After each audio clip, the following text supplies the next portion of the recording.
Bonjour, la base FECODI internationale. Bonne fête du 30 juin. La Batunion, surtout aux Hollandais, Titi Jolie, en direct de Kinshasa, capitale de la République démocratique du Congo, notre cher et beau pays, le pays de Lumumba, de Papa Kasavubu, de Mobutu, de Laurent Désiré Kabila, de Fatih Béton.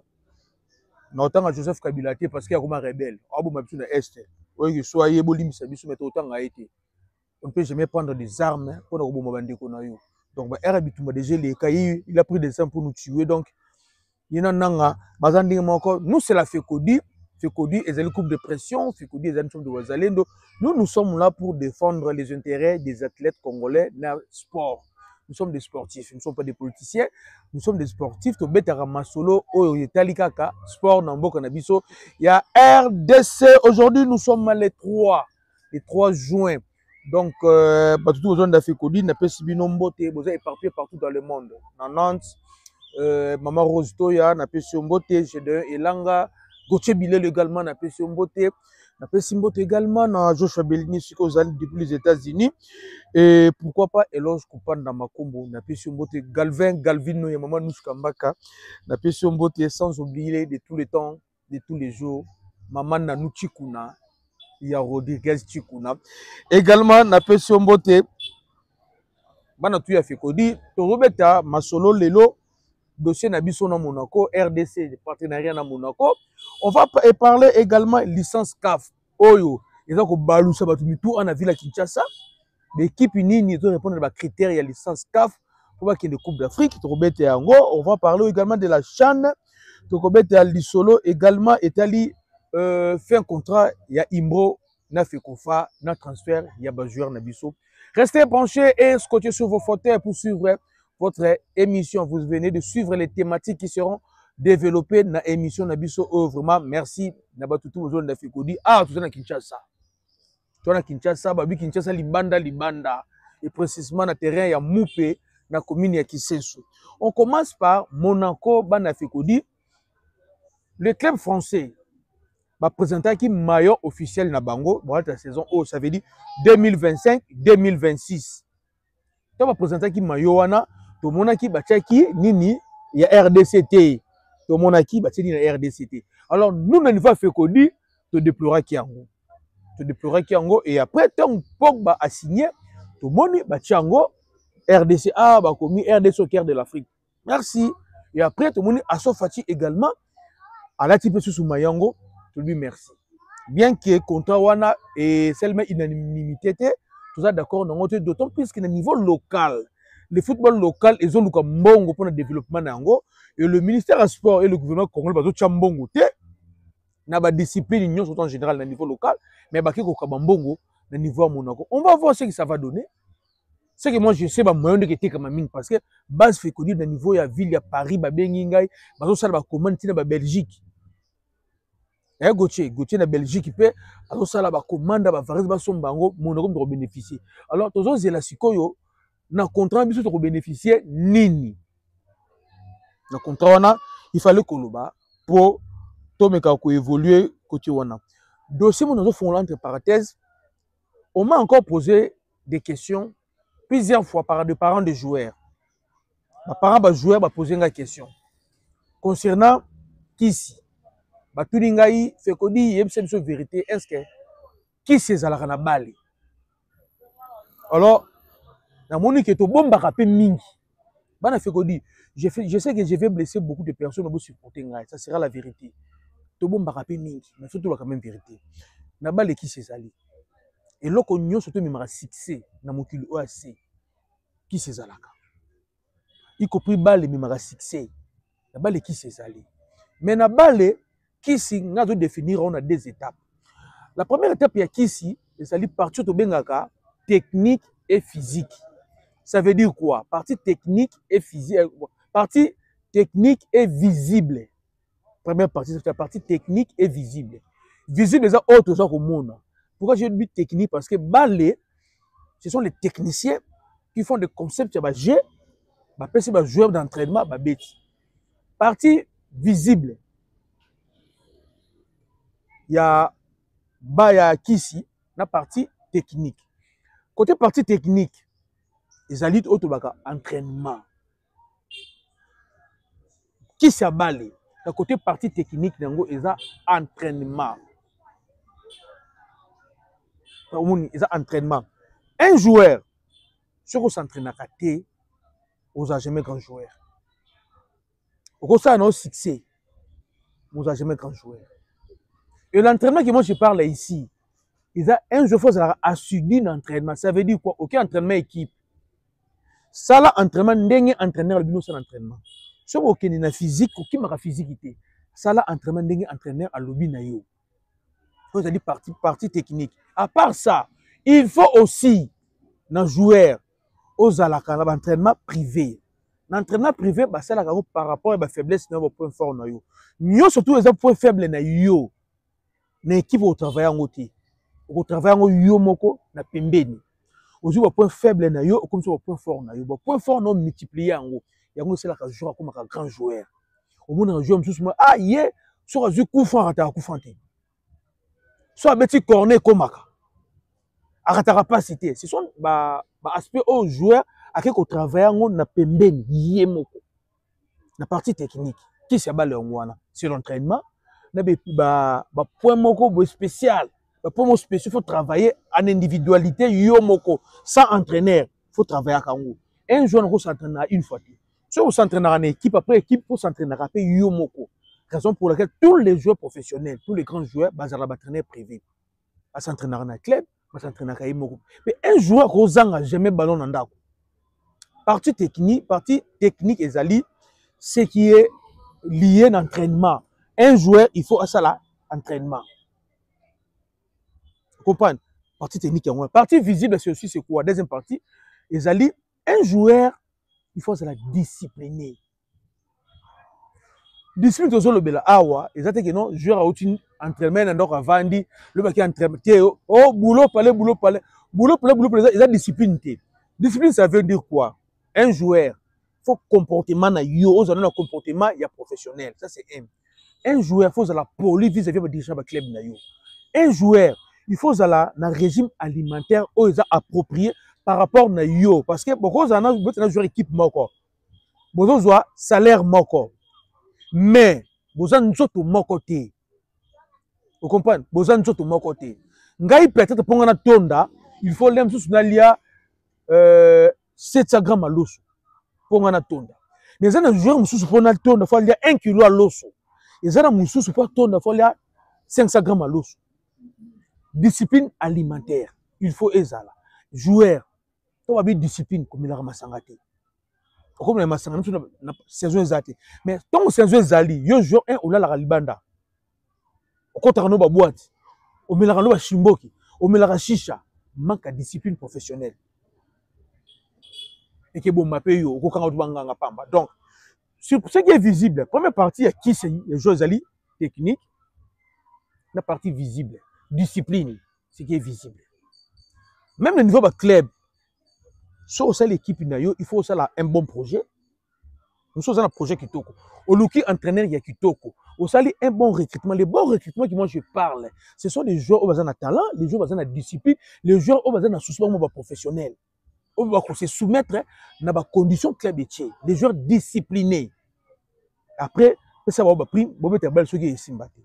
Il y a d'autres parties qui est deuxième partie qui ici na balé, ils allaient partie de bien la partie invisible. Il y a partie qui est il y a technique et visible, il y a d'autres parties qui est invisible. Maintenant partie invisible, il y a moins na balé partie invisible ezali. Bako sabino te bana fikodi. Na balé partie invisible ezali. Mais ça représente au moins 18 à 19%. Biso to benga ngo ba illusion. C'est une illusion. Parce qu'un joueur soit discipliné, un joueur soit qui est dans l'entraînement, un joueur soit traversé la faiblesse, il joueur wana akokomaka jamais un grand joueur. Impossible akoma un grand joueur wana.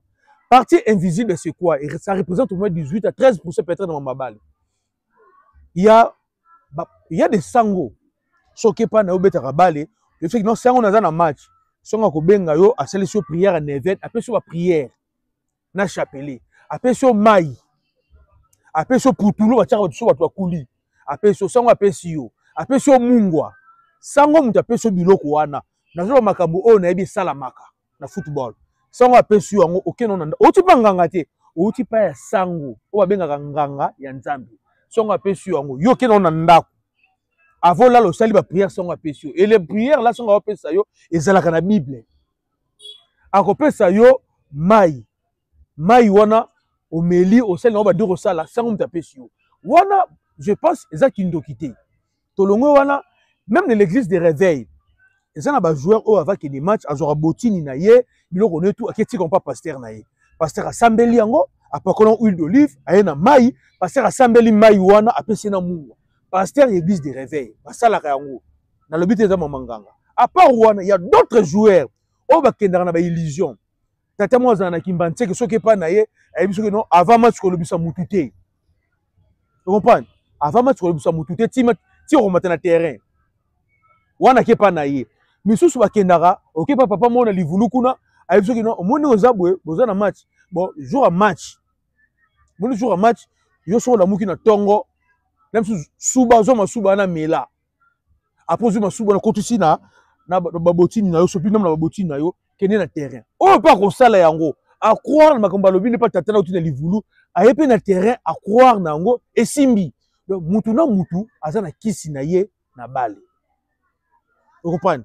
Les équipes nationales nyonso surtout ya mokili basalaka kisi et ça dépend de dimension par dimension ozo leka na dimension nini ozo kendele wapi okosukela wapi vous comprenez dimension par dimension donc ce que muta vendre avec non na bale kisi ezalaka te akosi bino il y a des joueurs au basalaka kisi na ndenge ya kisi na kotenga bino Pascal Fendulu azalaka yemoko nganga.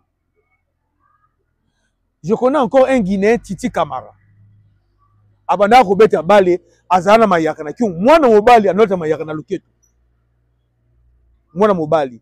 Na yebi lisusu récemment awa, Crépin Diata, le joueur sénégalais. Aye na mboka na bango, aketi na village natal. Basel ba cérémonie. On a vu Mbappé. Mbappé aye na Cameroun, bakiti pa chef coutumier. To mona yango, et c'est le côté. Récemment awa na Burkina Faso, joueur Aouti Poto a une équipe nationale. En principe, si jouer une équipe nationale, c'est la fédération qui doit rejoindre dans l'aéroport. Bah tiens, n'abis pas mieux, parce que c'est logique. Mais étant à quitter l'avion, azobima, sa maman biologique, elle est bidon mais normal. Tant mon azobima, n'a pas de sécurité.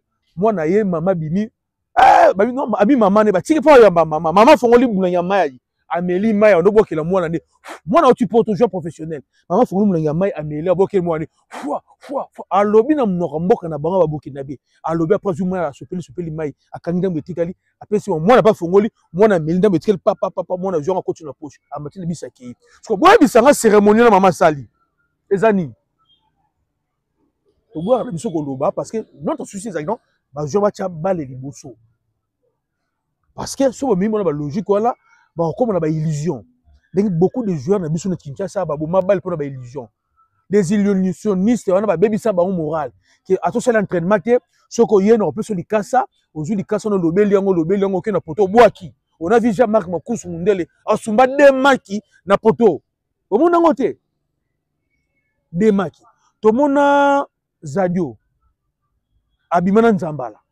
Tout le monde a Docteur Koumalou. Abimana Nzambala. Là qui tient dans rouge. Tout ça, au tu papa moko boya lobi na ye. Pona bango ba sali yango et pe na terrain et simi pona bi non père na na kisi. Oh en réalité ezali bale o yo mo bi ko beta ne beti sho bale. Mutako sabinote na équipe nationale nyon surtout. Qui c'est zalaka? Ezala biso RDC qui c'est zalaka? Même les joueurs papa oyebi sanga te que nos joueurs beta na Barça. Aza mutakala. Aza lokuta.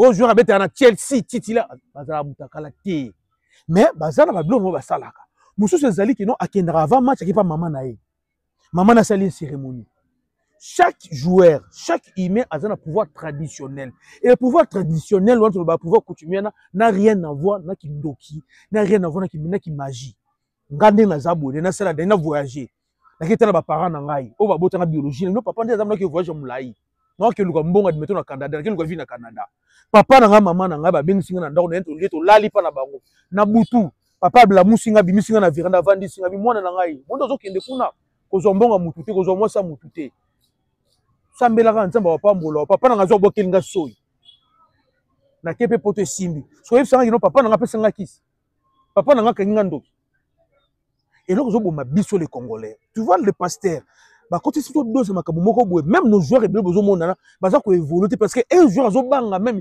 papa na ye avant match ba no papa na ye alo maloba mala mpo na ye oki ma papa na ye joueur au poto aye awa muto ko sala joueur ma belle équipe le par à la raté tous les joueurs zoya awa ceux qui papa na za congolais à 100% maman na 100% ata 50 na 50 wana azana ba koko na ye bazana mboka o ben et dans tout ça na ba qui n'a pas ba papa ba pesa ba illusion na ba to ba qui n'a pas ba sango na ba qui n'a pas ba pasteur na ba zonga na famille parce que bénédiction niveau à famille bango nyonso to wana bazana point commun moko za sadaka point commun ya succès tout qui ya simama succès za la sadaka raison pour laquelle sotali les multimilliardaires les multimillionnaires bazana ba fondation bazana ba ONG ba vedette tuto zo mona na mokili o bazana ba fondation bazana ba ONG soki azana ngote azana ONG wa asafiliaka asalaka ba don Mbappé tonga zo coupe du monde o bazo 400 millions d'euros nde ba pesa ba mbongo na pas bon mususu abeni une partie en mbongo qui la fondation na et loko tout ya succès et loko nyo surtout ya succès ils seront toujours liés na sadaka sadaka za bomba batuté kokene ba orphelinat ba homme de veillard na ba maternité mutu nyo surtout ya mbongo ba vedette nyo surtout ba star nyo surtout ezala ba domaine nyo surtout basala sadaka so azana ONG te azana orphelinat moko asafila pesa ba don to a revendre boya azana mwana moko ba gouvernement hôpital moko ba no saison on a eu $300,000 oyo na ke kuluka bano bazana kaya makasi basala ba opération na mbongo nanga c'est ça donc soki yo moni ke mwana nako na mbongo bono okaba za problème te bale zalaka boye ekitaka même mutu ake pa nganga bale zalaka boye ekitaka même mutu akuzwa beniso pa parent na zalaka boye ekitaka longo na kosenga na bino bolongo na mutu na bino qui soki mwana na Congo akozwa kisi papa na bale kisi ezali mais ça dépend na mutu ndenge azozwa conception kisi na pesa exemple moi simple to beti match na Abidjan contre Zambie to mener 1-0 Lionel passe bimi na poto akila na balo kuna ye moko dans le vide batia bisobi na sala émission na bino Lionel passe ko bangelo côté ozana ba parents na yo ba parents no bazana ba koko na bangwa ozana pouvoir traditionnel na yo solo na famille na yo na tina ki panganga te to ye to comme na Abidjan to zoko na stade match RDC Maroc papa Lionel passe vient na bandel to kutani nene el banda stade to solo na ye na bivie abi na nga fe ko dina yoki ba molobe na bi est ko saleli yango abi wi na saleli yango to bengi pe ba koko to solo na ba koko papa Lionel passe za na kisite abi to bengi ba koko pe ndenge za mto koko mwana biso te atanga ba kombo ba koko Lionel passe l'émission to banda match wana ya Maroc tina suka passe ça sera sous bout na poto est-ce papa Lionel passe ki no mona nganga akina pas mort akina pas musulman akina pas mutu moko te papa ya mwana azana pouvoir ko bénir mwana na ye vous comprenez donc c'est que ndengena ba mwana na bale ki sezali et loko nyo surtout succès ki sezalaka mais et dépendaka na ndenge yo zo zwela yango côté kuna merci to évoluer to zana dossier mona Kinshasa awa auparavant c'était la fédération ou l'INAFOOT abenda ko s'arranger à luka équipe oyo rotine na Coupe d'Afrique to déplorer kango mais cette année ce sont des clubs qui s'arrangent na bango moko baluka banema ke Coupe d'Afrique des matchs triqués dossiers à niveau à FIFA même le secrétaire il y a Kono mettre innocent qui bunduru comme on ne peut pas parmi bato boza sanctionner les secrétaire na ba vérité après tout le monde l'équipe où était qui ba match ba c'est ligué ba komeli fekofa o baza d'accord te ndenge championnat katanaki il faut bazo senga ba nier championnat alors ce sont ba équipe sangani ba comme pour jalousie les aigles du Congo ndenge ni na bimi premier alors nous ne va faire que non sauf que les aigles méritent à la première botika ye parce que les aigles tinda bino te boki roteka ba match na bino boteka ba match bino moko boliam bongo et maintenant ba pousser raison que non championnat katani avant faut de bisoter côté qu'on a et toki la coupe du Congo Ranger na MK bazana coupe d'Afrique bana bazana coupe du Congo ba évoluer mais na ko évoluer la bangwana ba kosuka wap na coupe du Congo ke demi-finale parce que ba règlement et bimi awa tout le monde ba règlement et bimi na niveau ya CAF ezalaka chaque année avant équipe ebeta coupe d'Afrique Et ça, les conditions, il faut qu'on remplisse. Il y a 13 conditions pour une équipe de mettre la Coupe d'Afrique. Parmi les conditions, Tozali a participé. Condition de Tozali, il faut que l'équipe ait participé à un championnat reconnu par la CAF, déjà l'INAFOOT. Deuxième condition, il faut que les clubs disposent d'un terrain, un stade et à capacité à 10 000 places. Deuxième condition. Troisième, être enregistré auprès d'une fédération de football et affilié à la CAF. Quatrième condition, avoir des statuts conformes au règlement de la CAF. Et cinquième condition, présenter une situation financière stable et transparente. Sixième, de ne pas avoir de dettes envers le joueur ou le créancier. Mais qui va nyongo? Donc on va vite na imana. Disposer d'un plan financier clair, d'un budget structuré. Est-ce que MK to rangia soit qui Coupe d'Afrique dans les conditions où est-ce que rangia à foutre à joueur soit ba sengi rangia abim sa listing si dernier mois ba joueur à foutre à joueur naï.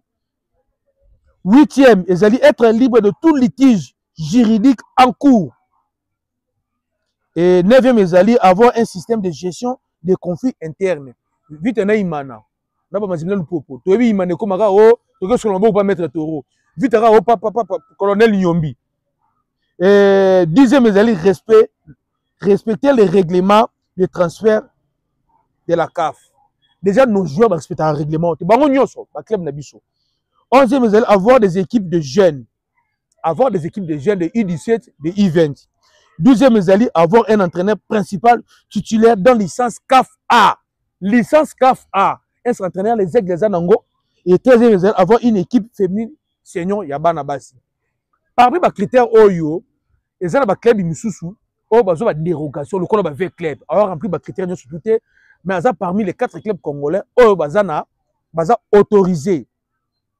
Baza autorisé et remettre la Coupe d'Afrique. Tout ça, Mazembe, Lupopo, Manième, on a fait club. On a que 4 clubs. On a la licence et remettre la Coupe d'Afrique. Et les autres, il faut pas ça là. Les aigles maintenant, les aigles sur le plan, il y a des critères Oyo. Les aigles Azar qualifiés dans noté. Vite après également à remplir les critères de sécurité, mais à avoir des dérogations. Y compris Mazembe, y compris Lupopo. Mazana Angote. Bizarrement, ici, Bango na fait kofa. Ba expliquer Bango. Ba règlement oyo FIFA zo CAF zo senga pona base la qualifier ba licence A ba club ekete ya ke Mazembe Lupopo na non Mazembe Lupopo na Maniema Union mutu ba kei et les autres clubs ba kete. Moi je me pose maintenant la question au niveau MK na Ranger base la demi-finale de la Coupe du Congo ceux qui va moi bimi premier bon qui une Coupe d'Afrique té bon qui na bango té est-ce que joueur MK touché à combien? Bazanon a salaire. C'est ça toujours une problématique. Il y a fédération d'Abisso. Parce qu'au Congo, tu évolues à la semi-professionnalisme, dans le professionnalisme. Il y a des joueurs qui appartiennent jusqu'à aujourd'hui dans le club. Il y a des joueurs qui appartiennent jusqu'à aujourd'hui dans l'individu. Dossier Ngouana. Oyo, Bimso pour les aigles. Pour l'équipe Union surtout. Alors, on se conforme. On se conformer dans le règlement O. Les 13 conditions pour obtenir licence CAF. Vita, Mazembe, Lupopo, Manimenyo. Bazana ngoma ndambu bakoki sate et bazora des dérogations. FIFA fait la dérogation dans la nation sous pour promouvoir football. Donc côté kuna botu ne fait kodité les conditions zawana soko benginga na kotinde loka condition. Tala kaka condition ndenge eza côté kuna on évolue na émission na biso faut comprendre. Toi na Kinshasa mbongo ebeba ekatana ba chinois tozo changer. Yo changer mbongo ba chinois na balabalo ebito. Bon on escroquer za na mboka o changer mbongo ba chinois na balabalo yo ebito. Ata yo boko vraiment na to nini yo so mona ndo so mbongo na mbongo na Congo za boka ndo so mbongo na mbongo yoka ba so mbongo ba chinois to évoluer ça c'est l'ambiance na niveau ya Fekodi ninga zelaka to zo page ya décembre équipe nationale bana Fekodi après consultation avec beaucoup de gens au niveau Europe na ba parents ba joueurs na beaucoup j'ai des informations il y a beaucoup de joueurs aujourd'hui Baza prêt à remettre l'équipe nationale. Baza est belé. Au moment où je vous parle, je vous confirme, mais je ne vais pas citer d'abord le nom. On peut quand même commencer à laisser quand même primaire et mentionner pas entraîneur de la fédération. Parce qu'ils disent que toujours le bon des autres. Il y a au moins 6 joueurs congolais qui passent pour parler très avancés dans l'entraîneur. 6 nouveaux binationaux. Je parle de 6 nouveaux binationaux. Bazana pour parler très avancé, na entraîneur. Ils sont au nombre de 6. Baza est belé. Mais Oyo, Bazana fait un coach. Ils sont au nombre de 6. Bazana pour parler très avancé. Mais le problème aussi, il y a le problème de pléthorique. Est-ce que l'entraîneur va bien savoir en septembre? Ah, point d'interrogation. Le 2 matchs à septembre, les matchs Oyo, ce sont des matchs très cruciaux, très capitaux pour Nabiso. Donc, on ne peut jamais chambouler le statut de Zalarango, équipe de Zalarango, pour nous aussi le plaisir Nabat. On recrute les joueurs pour nos 3 phases. La première phase, on a besoin de joueurs de jouer l'élo, avec l'élo pour qualifier sur la Coupe du Monde, après sur la Coupe d'Afrique. Genre, il y a un Poidi, il y a un on a d'autres joueurs toujours recrutés Bango pour te mettre dans la Coupe d'Afrique. Pas participer à la campagne PO. Tels que les Moukaou, les Noah Sadik. Et on a d'autres joueurs toujours recrutés l'équipe nationale pour nous mettre dans la Coupe du Monde, la Coupe d'Afrique, ça qu'on y a. Donc, ceux qui ont dit qu'entraîneur à soldat joueur X ne pensent pas qu'il y a septembre un joueur à remettre aux titulaires pour faire des matchs. Non. Entraîneur encore sur un joueur à convaincre un joueur. Bon, c'est la journée FIFA pour mon joueur à Roya. Mais en septembre, bon, ça s'arrête dans la bibliothèque. Il n'y aura pas assez de nouveaux joueurs. Mais ce qui est vrai, il y a 6 nouveaux joueurs. On va le dire oui, dans le pas. Parce qu'on a un contrat permanent d'entraîneur. Et le jour où on a une liste de Boya Roubeta, on a parlé d'administratif sous-souté. Boti kama mabavanti bozomona o joueur boy andimi leopa papa ba joueur bandimi leopa bandimi longo wapi ba joueur o bandimi leopa bato ba yebi ki masolo to betara masolo ba yebani ils sont au nombre de 6 o entraîneur a jugé bon a benda bonne équipe nationale ils sont au nombre de 6 oh vous devez votre ba kombona notre entraîneur solo na bango et quand tu décides en train de faire son travail de titan et on évolue il est là. On va revenir sur l'équipe nationale de pas Seigneur A. On parle maintenant de Chan. Le premier match RDC contre Kenya, Torbeta na ville ya Niao, kuna na Kenya.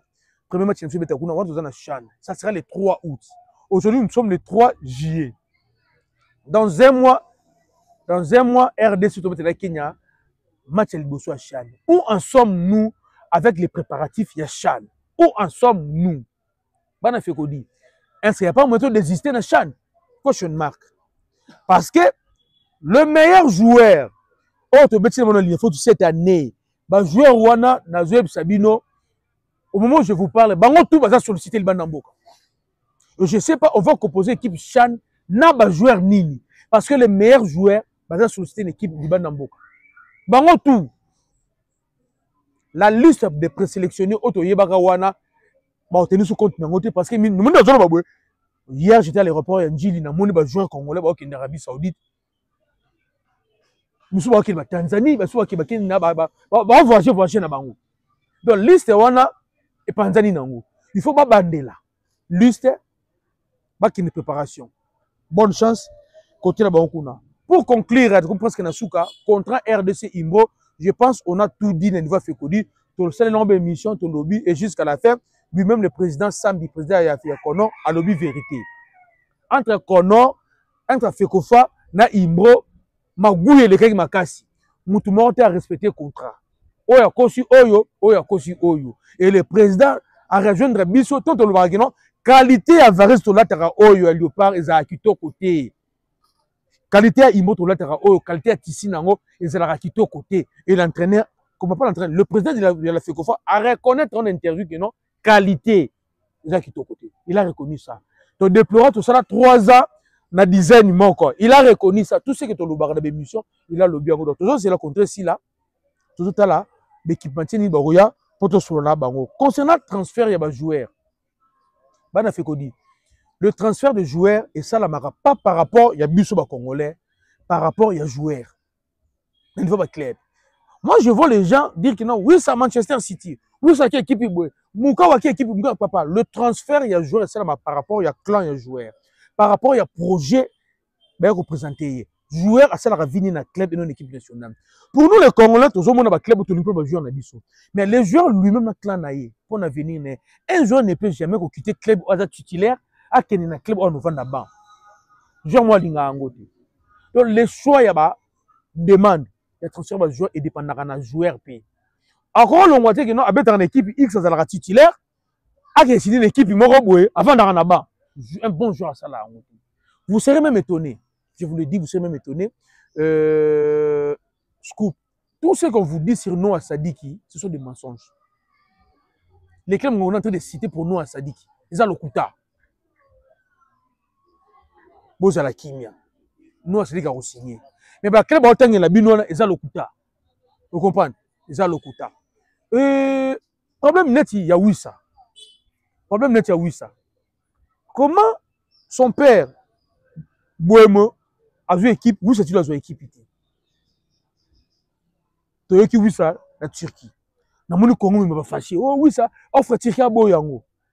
D'accord. Clan oui c'est l'obini. Nous les Congolais qui ont Turquie pour la première division en Angleterre, à qui est Turquie et Simbaté. Ce que tout est la sikoyo. Na yemo joueur. Soit à Turquie.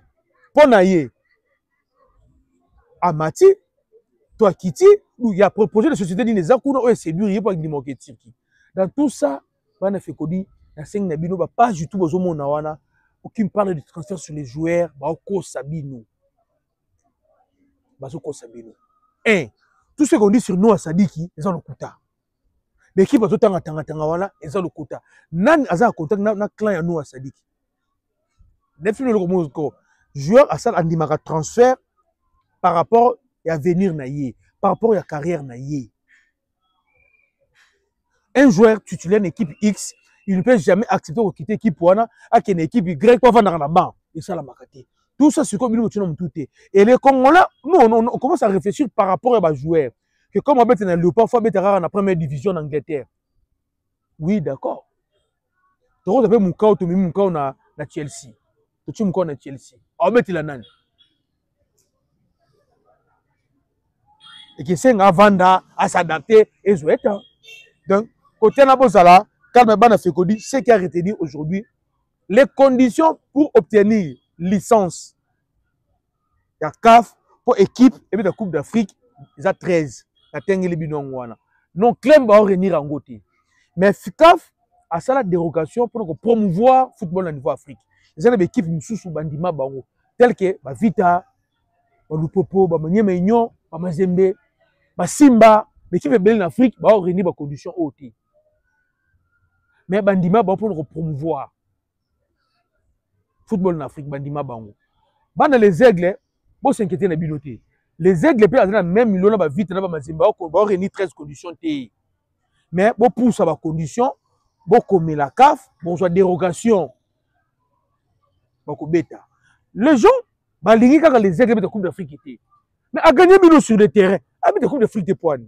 Moi j'ai toujours dit ça, l'équipe telle que les vite les imana. Basanga bale ne balu popo, banyé nyongo tuté bozuba chinkuku. Balu machine sport. Par rapport à Banena, Basala Mokili, Basala Mokili, ce sont des clubs à Roboma. Parce que jusque-là, ils sont incapables d'assumer l'âge au Bazana Yango. Wana, côté kuna, qui toko, licence pour bang na mino côté, n'aime si mino vérité, qui c'est Zalaka na Bali. Et l'autre côté a succès, qui c'est Zalaka. Les autres dépendent de la moutou, n'denga zo la kisi. So nous zo kisi, nous tout le monde ba yemo ningi ba zo kisi Bali. Ndenge ba nani ba auto no benga ba vena ngana ni dombo le soir ba zo tueba ba zo la ba Bali. Ndenge oh ya imano anobe na neuf na imana bu mona mateto nde ba zo la ba kisi na ndenge na yo ke ba kendaka pa tata moko boye ça va. Mais sur nous zo kisi Bali o sala entraînement na yo o sala discipliné yo o mona ka pasteur yo o mona ka sango yo o mona ka ba koko no famille yo na Bali il y a rien pour rien. Si tu es na terrain, il y a ce que nous voyons physiquement, tout le monde a raté, ils invisible, ils sont na terrain. Alors, chaque papa, aux une équipe nationale, tout le monde même au Congo, doit temps de faire le choix. Mais moi, na yo moko, au commanet nganga, parce que nganga zaka nganga qui cité, sans moi zanganga, passer pas zanganga, pas nganga nzambe, mais ma balle pas nganga nzambe. Vous comprenez? Je pense que répondre bino côté mamba kisi le moment succès et Zalaka la petite le solo est allé licence CAF club il m'a côté a réuni 13 conditions mais ça na club a besoin de dérogation pour ba koma Maniema Enyope a koma qui a joué en peut-être saison passée ba actualiser ba conditions on a ils sont obligés cette année ba koma pe les sous Coupe du Congo, les clubs de la Coupe du Congo, je ne sais pas par quelle magie, l'équipe Wana va mettre la Coupe d'Afrique. Et de la Rangers à MK, dans ma condition où il y a l'élo, Nathan où il Kali, je ne sais pas par quelle magie va mettre la Coupe d'Afrique. Et ce que moi je sais, peut-être MK, Rangers a été des matchs. Vraiment merci. Concernant Imbo, comme Nasuka, va rester là, et Zandimwaka, Nini, les Amabe, et les joueurs binationaux qui vont venir en équipe nationale, jusque-là, Oyo, ils ont confirmé par entraîner son nombre de 6. Son nombre de 6. Pour nous conclure, Ban Nabiso Abassi, au bas de l'équipe nationale, il faut qu'il y ait une rotation de Baninga dans le match. Donc, la Coupe d'Afrique, il y a Ban Abassi. Il y a un problème, il y a passeport. Passeport, il y a un passeport. Il y a une enquête. Ça va capturer après vos élites. Qu'on délivre passeport, on va nous délivrer.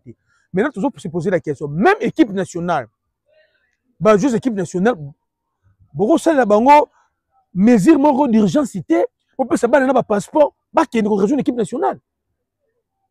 Faut ça, Fekofa. Les dirigeants de Fekofa, voyager à bango tout.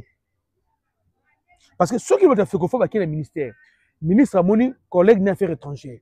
Affaires étrangères, le chef de l'État, là, exception, on ne peut pas sur les 5 sur 6 sur Azana, après ça va passeport, qui est une équipe nationale. Parce que l'équipe nationale, l'équipe nationale, vous autres traitez bango ndengement na batu nyon surtout. Au ben si bana batu baye. Ba ken préparation ba passeport exact. Vous besoin ba passeport, ou ba de le passeport. Non joueur équipe nationale.